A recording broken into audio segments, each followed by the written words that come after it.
വരാൻ നിർബന്ധമല്ല, പല മടിയുള്ളവരല്ല. പക്ഷെ ശനിയാഴ്ച നമുക്ക് നിർബന്ധമാണ് ഇതിനു വേണ്ടി. അതുകൊണ്ട് 6-ാം പ്രവൃത്തി ദിവസമായ ശനിയാഴ്ചകൾ ഒരു കാരണവശാലും അംഗീകരിക്കാൻ പറ്റില്ല. അത് പറഞ്ഞപ്പോൾ അടുത്ത ചോദ്യം എന്താ, ഒരു അരമണിക്കൂർ വെച്ച് കൂട്ടിയാലോ?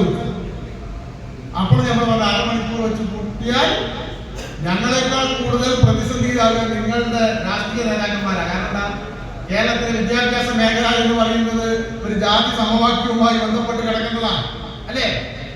ജാതി സമവാക്യവുമായി ബന്ധപ്പെട്ട് കിടക്കുന്നതാണ്.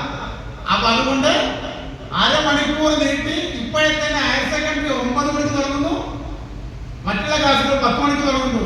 ഇനി ഹൈസ്കൂൾ 9-ക്ക്, പിന്നെ മറ്റുള്ള ക്ലാസ്സുകൾ 10 മണിക്ക്. പ്രാർത്ഥന ചൊല്ലൽ എപ്പോഴാണ് മാറ്റിവെക്കുന്നത്? എപ്പോഴാണ് സാറെ പ്രാർത്ഥന ചൊല്ലുക? എപ്പോഴാണ് തുടങ്ങുക? എപ്പോഴാണ് വെല്ലടിക്കുക? ഒരു യൂണിറ്റ് ആവണമെന്ന് പറഞ്ഞ ആളുകളാണ് വന്നത്, അല്ലേ?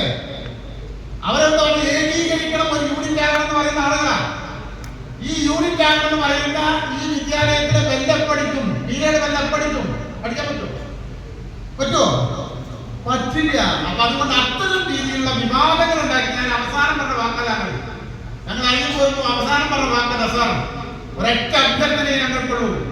കേരളത്തിൽ നല്ല രീതിയിൽ മുന്നോട്ട് പോകുന്ന ഈ പൊതുവിദ്യാഭ്യാസ മേഖല, ആ പൊതുവിദ്യാഭ്യാസ മേഖലയുടെ തകർച്ചയ്ക്ക് കാരണം വരുന്ന രീതിയിലുള്ള അക്കാദമിക് കലണ്ടറിന് ശുപാർശ ചെയ്തുകൊണ്ട് ശനിയാഴ്ചകൾ ഉൾപ്പെടെ പ്രഖ്യാപിച്ചുകൊണ്ട് ഈ മേഖലയെ തകർക്കാൻ നിങ്ങളുടെ റിപ്പോർട്ട് കാരണമായാൽ അതിന്റെ മുഴുവൻ ഉത്തരവാദിത്വവും നിങ്ങൾക്കായിരിക്കുമെന്ന ബോധ്യത്തോടു കൂടി വേണം നിങ്ങൾ ഈ റിപ്പോർട്ട് സമർപ്പിക്കാനും എന്ന് പറഞ്ഞ് ഇറങ്ങിപ്പോതാ.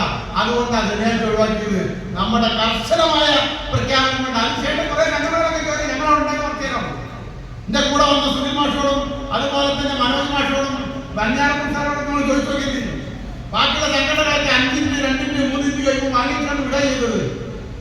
എന്ന് പറഞ്ഞാൽ 1 മണിക്കൂർ നമ്മളോട് സംസാരിച്ച ആ കമ്മിറ്റി 12 മണിക്ക് പിരിഞ്ഞു. അപ്പൊ ബാക്കിയുള്ളവരോട് ചക്രവാർത്ത സംസാരിച്ചിട്ടുണ്ടോ മനസ്സിലായില്ലേ? അതാണ് അവസ്ഥ. APSCയുടെ വാക്കുകൾക്ക് വിലയുണ്ട്. APSCയെ പറയുന്നത് കേൾക്കാൻ അധികാരികൾ തയ്യാറായി നിൽക്കുന്നു. നമ്മളെ അവഗണിച്ചുകൊണ്ടൊന്നും ഒരു സംഘടനക്ക് മുന്നോട്ട് പോകാൻ കഴിയില്ല. ആ രീതിയിലുള്ള പ്രവർത്തനങ്ങളാണ് നമ്മൾ നടത്തിക്കൊണ്ടിരിക്കുന്നത്. അങ്ങനെ നടത്തുമ്പോഴാണ് അതിനെ പ്രാപ്തമാക്കാൻ വേണ്ടിയിട്ടാണ് സംഘടനയുടെ ക്യാമ്പുകൾ നടത്തുന്നത്.